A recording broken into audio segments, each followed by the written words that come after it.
And we're live. Welcome to Mile High Recovery Chat. I'm Bryce. And I'm Lindsay. All right. So we were just discussing that I have a dilemma. I'm in the middle of the end of a cycle of chicken nuggets and French fries for my son, and I'll have to pop up.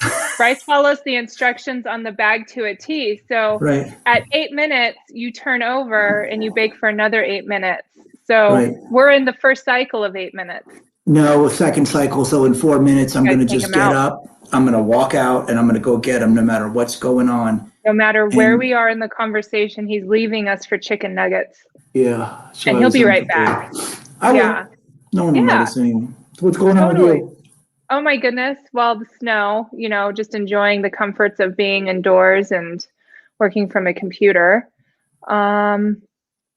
Other than that, trying to get back into like my workout routine again. I kind of fell off the wagon the last week or so.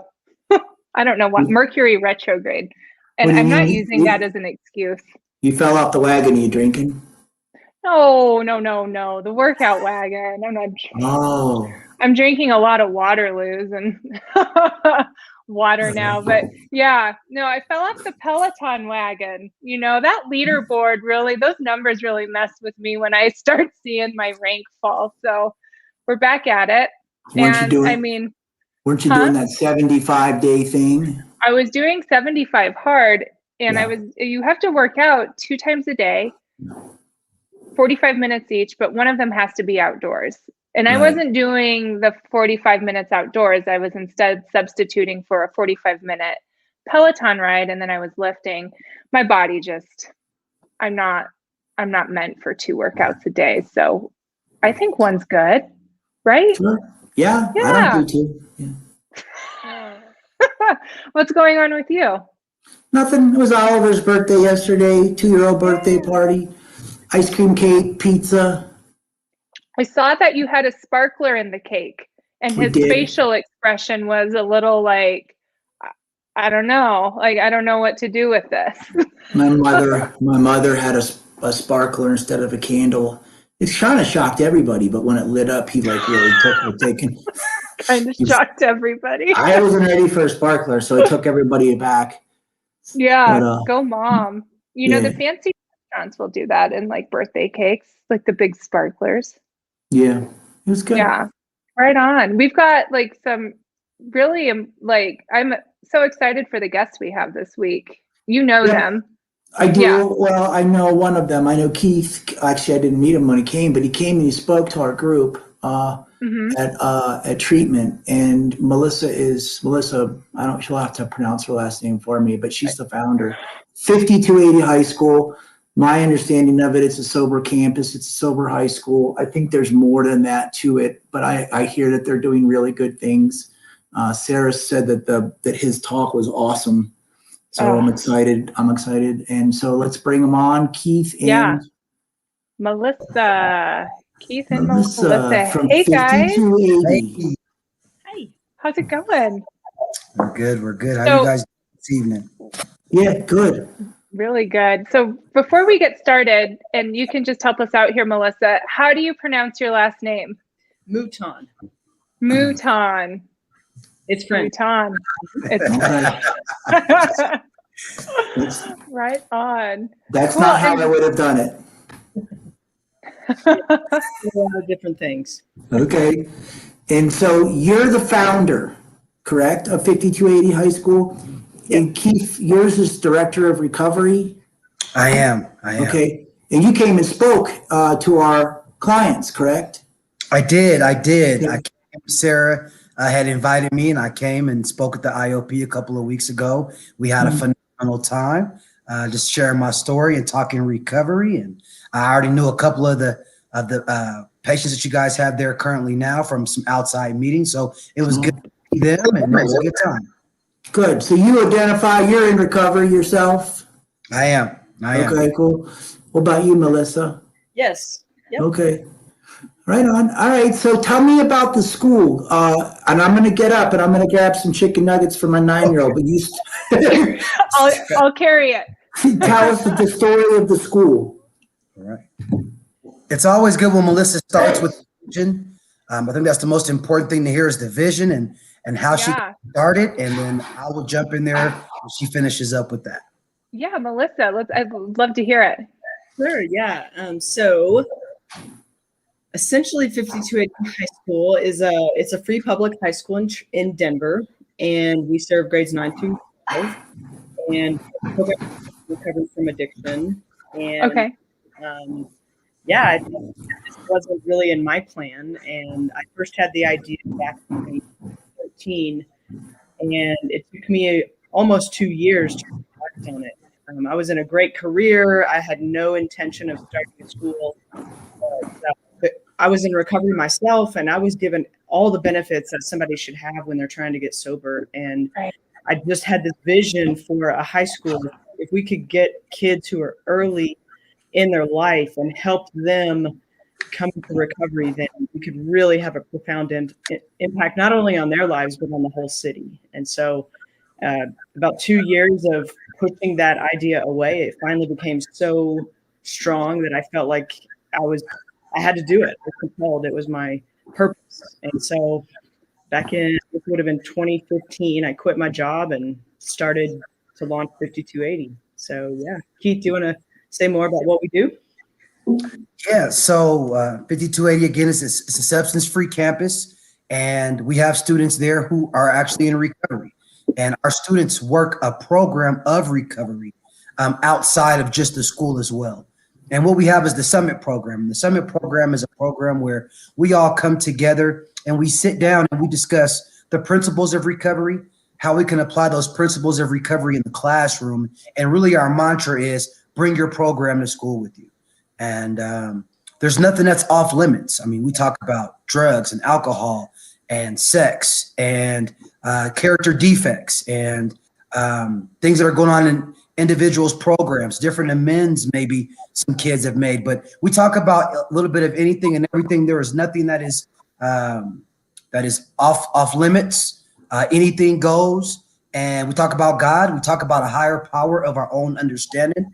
And it doesn't matter how old you are. If you truly want recovery, then you can do it. And we try to make recovery look cool, that you can still be your authentic self, that you can still be cool, that you can still be you in recovery.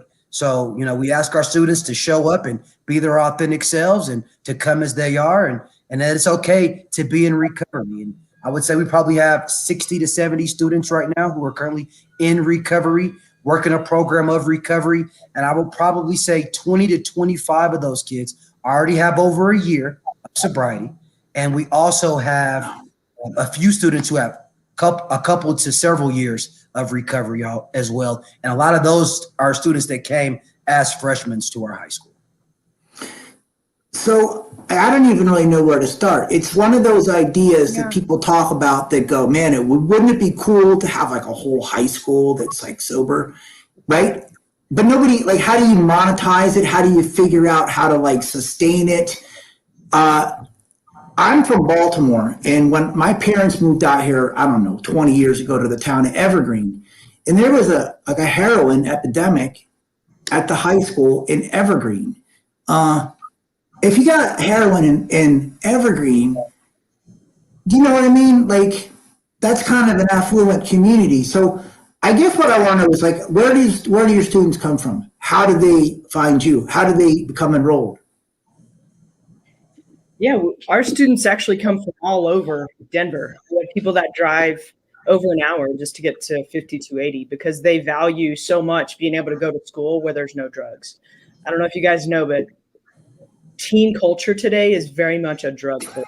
And every school has drugs. I mean, it's easier to get drugs at some of the large high schools around here than it is anywhere else in the city. And so our students really value what we offer. They value the community, the friendships they build there. And so it's worth the drive. Some kids ride an RTD bus for over an hour every day. There's parents that form carpools.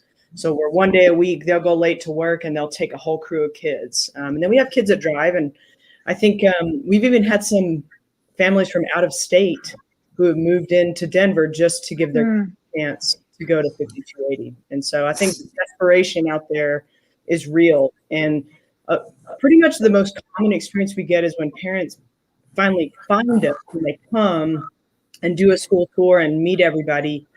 They're literally almost in tears of gratitude because they've been searching for a solution for their child for months to even years. And that's probably my favorite part of my job, is those new parent tours when you can really give them some hope that they've been searching for. And right now, we're just now getting off the ground. I mean, this is our third year.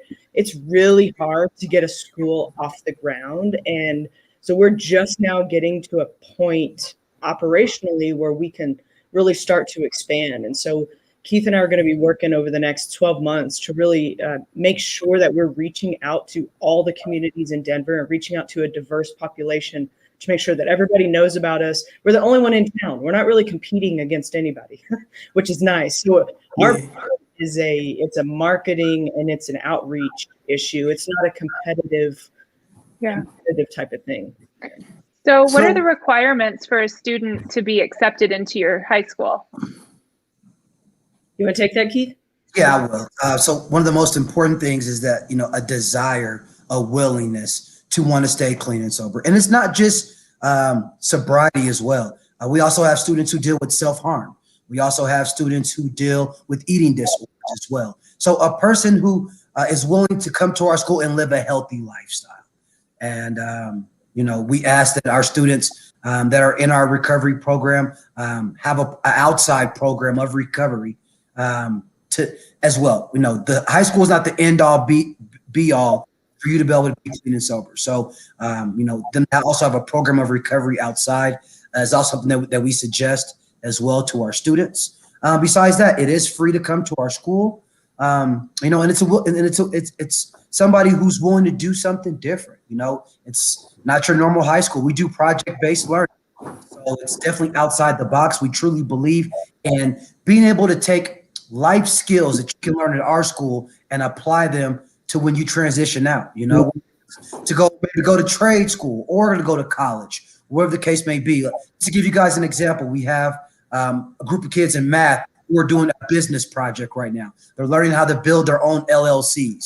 We have another in our biology class. They're currently doing a greenhouse project, and they're learning how to do hydroponics and stuff like that as well. And they're going to have flowers and aquarium and fish and the whole nine. So it's things that they can take with them outside into the real world. They're excited about it. And I don't know if you guys know this or not, but alcoholics and addicts really like to use their hands.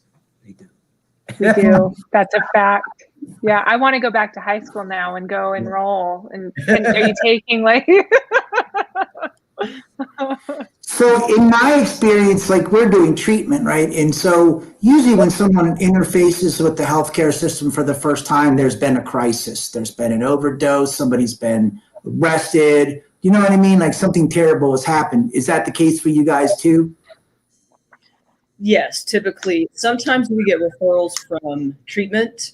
We get a lot of referrals from treatment centers, from wilderness programs in Utah, from education consultants who families have hired these people to help them transition out of treatment and back into school. So we get a lot of referrals there, but we also get referrals from friends of friends and friends. And, somebody hears about, it's pretty common that a parent has no clue what to do when their child is struggling. And they're like, what do I do? And somebody may mention, well, you need to check out 5280. And so we sometimes get parents who are at the beginning of the journey, and we really help them access treatment if they need it, or maybe it's an outpatient, or maybe it's just a recovery support group. We help them figure out what their child needs. And it honestly changes too. We have some kids that relapse and maybe they need to go back into treatment or whatever. When COVID hit last year, it was real tough on our community. We had a lot of relapses, a lot of overdoses in that period, and it was really scary. And we had a lot of kids who had to go back to treatment, and now they're back. So it's good. Yeah, we lost a couple of people in December, fentanyl overdoses. Mm. So I don't even know where to start. So do you guys test them? Do you UA people? Do you know what I mean? No, we don't. One, because as a public school, we don't even want to touch that health side. Okay. And secondly, if a kid's going to relapse, we can see it 2 weeks away. Yeah. Kids start to see them acting different, or they'll stop being willing to do stuff. They'll stop coming to school. You know, we know them so well that we see it coming before it happens. And they probably tattle on each other some too, right? Oh yeah. Yeah. All right. But you know what? It's that accountability piece, Bryce. We Yeah. know what we have been able to build as a culture, right? And we have a culture of students who have already graduated from our high school, right? And they come back, and you know, now they've got 2 and 3, 4 years sober now, and they're showing back up. And you know, we're building a culture there that it is okay to be clean and sober, that you can be just as cool as you thought you were before, clean and sober. And a lot of our students there are leaders, and they hold each other accountable. And when they're wrong, they call each other on their bullshit, and they're very open and honest with each other. And that's what I mean by when I say there's no conversations that are too taboo for us. And if somebody's struggling, hey, they say, hey, you probably need to go talk to your sponsor, or hey, you need to go into the bathroom and get on your knees. And for them, what that means is you need to go and turn it over to your higher power and pray and do better. And it's that kind of accountability that we have. And that's what's continued to allow us to continue to be successful and really see kids come in and stay clean and sober. So you mentioned sponsorship. Sorry, Bryce, you had mentioned sponsorship, and I'm very curious then. Does the school kind of have like a sponsorship program where maybe more tenured students partner up or mentor, sponsor someone new coming into your school? Like, is there anything like that? Melissa, you tackle that one? We don't really have a sponsor. We don't have something formalized. I think, you know, as Keith mentioned earlier, we rely on community partners to do the heavy lifting on the outside of school recovery piece. And so a lot of those communities have kind of sponsorship pipelines. That said, if kids need a sponsor, we're going to have a sponsor for them. I mean, we don't have a shortage of people who can just sponsor kids. I figured you meant like, you know, like when you're in a 12-step program, you get a sponsor. Is that what you really meant? That's what you meant, right? Yeah.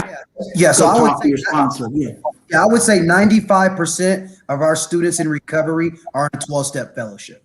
Like Alateen? I'm sorry? Alateen, AA, whatever.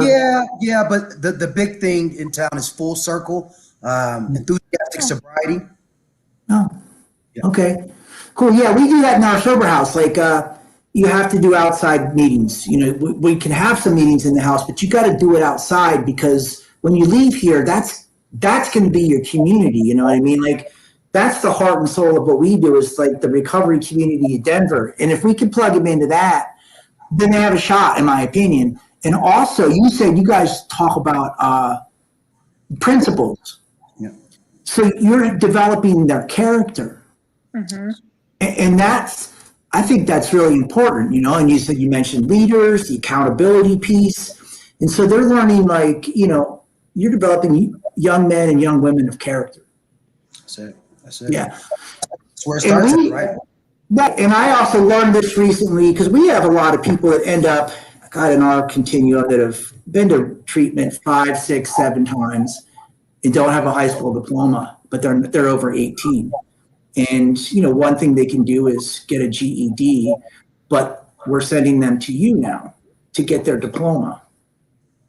And I think it's key, because jobs come and jobs go. They could get some, you know, I don't know, like some job, but if they can get their high school diploma, it opens up a lot, like a bigger world for them. And I think that's important. Yeah.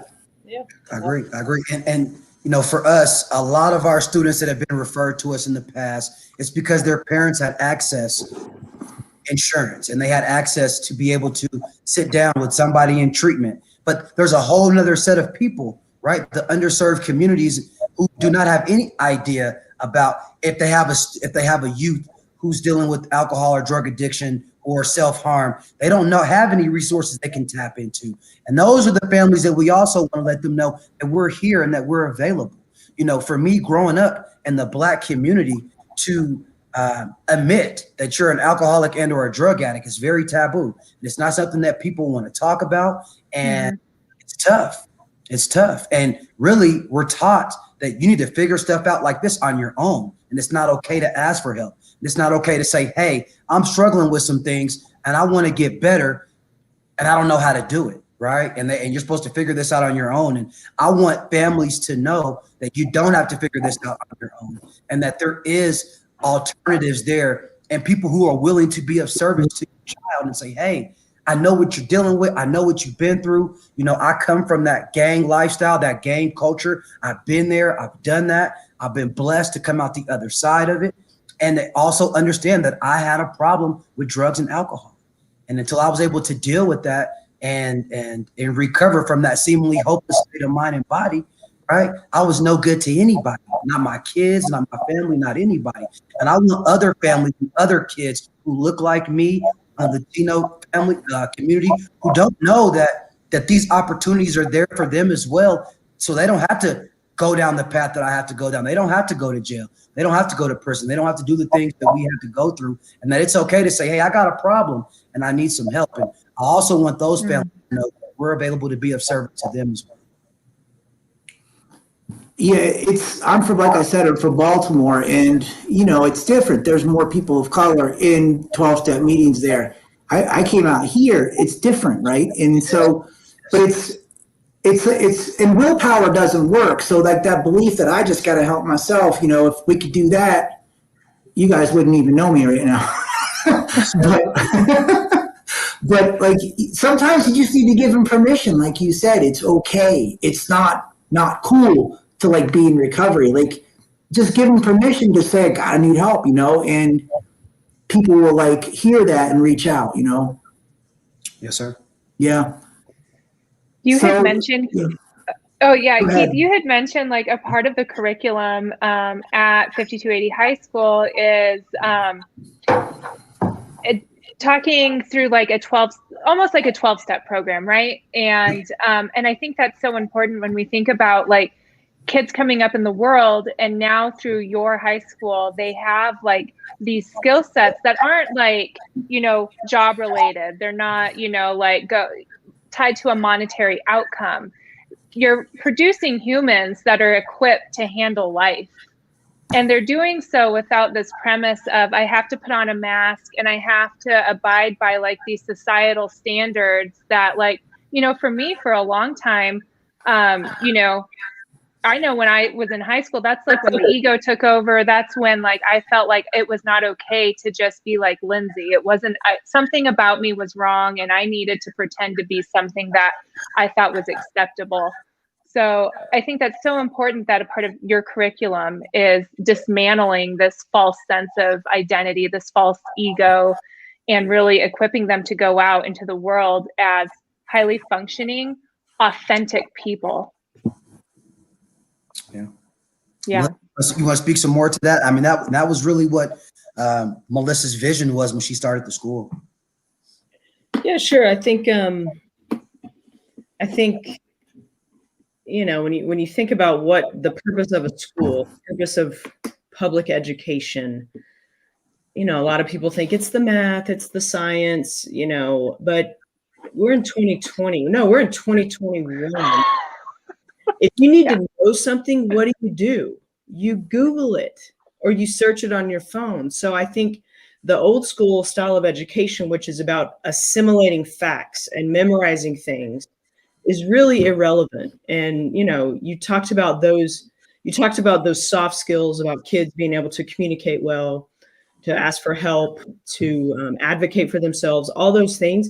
You said they weren't tied to any monetary gain or job prospects. I actually completely disagree. Like, I actually think those are the skills that employers today are looking for. And that is why we at 5280 do project-based learning, and we expand that narrow set of academic skills that schools have, you know, historically for the past 100 years, they said, this is what you're going to learn in 9th grade and 10th grade. And, you know, we expand that to what employers are looking for and what makes you a whole human being, because you can, if you know how to solve problems, you know how to communicate, and you know how to advocate and ask questions, there's nothing that can stop you. You can find the knowledge that you need, or the person who has the knowledge you need, and you can win them over. So that's really why we focus on the type of education that we focus on. It's a good point. I hire people all the time, and I've yet to ask people what their grades were. I go by vibe, you know what I mean? Like the conversation and like what we were discussing before, like their character, you know what I mean? Mm-hmm. That's what I go on. And I'm way more likely to hire somebody who's overcome something in their past than somebody who has never had any challenges and like went right from high school to college to whatever, you know. I mean, not that there's a problem with that, but I like these like people that have overcome obstacles. Yeah. I do. I think it's awesome. It's great. It's like an amazing thing. And I'm surprised that we just started sending clients to you guys. We're going to continue to do it. Up, getting off the ground. So yeah. You should come check us out. Come visit us sometime, anytime. Okay. Are you guys doing in-person learning? Yeah, we've been in person all year. Okay. We have to. Yeah. Yes. So we are the only high school in Denver that's been in person since August. I mean, the entire time. Because our kids do need that social and emotional contact. Yeah. It's been nice. We just moved to our new location, so you'll definitely have to come check it out. It is gorgeous. Okay. The kids really enjoy it. And what I love about our school is that intentional community, right? We have a group of young learners who have said, hey, I have some problems with some things, and I'm willing to show up here on a daily basis and work at it to grow and to be held accountable and to talk about those principles of honesty and hope and faith and courage and integrity and willingness and humility, these things that we talk about in recovery, and to watch them apply it in their lives on a daily basis, and to watch students at 14, 15, 16 years old, lives transform. This is what it's about. If we can get ahead of this thing before they have to make some of the mistakes that we all had to make as adults, man, it's such a blessing. If I could go back and do it over and get sober young and go through life well-intentioned and able to execute and travel and get a job that was meaningful and find purpose and make money and all that stuff, man, I would, you know. I feel like I wasted decades. I do. The disease of addiction stole 2.5 decades from me, and I don't want to give it any more time. But you know what, Bryce? I will say this, though. I know what you're doing in the community, the lives that you are affecting. I know a lot of people who are from your Mile Higher program, right? And I've seen them grow.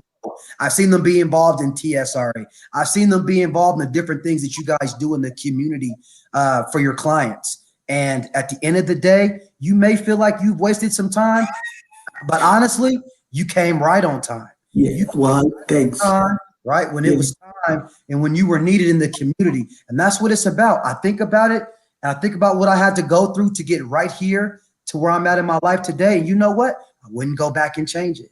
I wouldn't, because I've been able to find my purpose. I have in my life today, right? And we get to carry the message to the addict and alcoholic who still suffers. And you can't put a monetary value on that either. So I wouldn't go back and change it. I wouldn't go back and change it. I wouldn't. Right on. Well, you guys, you're both awesome, and you guys are totally making an impact, and it's so important. Well, thank you so much. Yeah. Thanks for being on the show, and I am going to come by. Don't be surprised if I show up. Come through. Okay. See you guys later. Thanks, Melissa. Thanks, Keith. Thanks. All right. They're awesome. What an amazing thing to have in the community, right? Yeah, they're doing good things for sure. Yeah, absolutely. Well, next week's guest is a friend of yours. Yeah, he's one of my best friends. He's one of your besties, Andrew Wainwright from, is it AIR Health or Air Health? AIR Health. He'll talk about it, but it was assistance in recovery at first, and he did interventions. And then he developed this like aggressive case management program because he got tired of doing interventions and dropping them off at rehab, and then hearing from the family that they were back on drugs or that they had overdosed or whatever. And so he developed this aftercare program, aggressive case management. And I mean, I could talk about it all day, but he'll be here next week to talk about it. And they had very, very good statistics, like a 70% success rate, case managing people over the phone a year post discharge. And Wow. if 70 people stay, sober for a year after residential treatment, that's something to look at, right? 70% is a very high number. Absolutely. And so he worked at Hazelden and the interventions and his companies. He's just done everything. And he's basically had one job his whole adult life, because prior to that, he was, addicted to drugs and got sober and worked in the industry. And he knows just about everything there is to know. And he's going to come talk with me. And he doesn't work in a treatment center. He's not selling anything. He's literally just going to talk about his experience and what works, what helps keep people, sober, and clean and in recovery and however you want to call it, right? And it doesn't mean abstinent, 100%. I mean, that's great, but it's just in recovery, not dead, not in active addiction. We're going to discuss it, and if somebody has a kid who's in active addiction, listen to this next 4-part series, and you will have a way better understanding of actually how to get somebody help. Awesome. Well, I'm sad I won't be on the show, but it is a 4-part series. So I'll catch you guys for 2, 3, and 4. But thanks for joining, everyone. Hope you enjoyed the show. I'm Lindsay again. And thanks, I'm Bryce. And we'll see you next week. Bye-bye.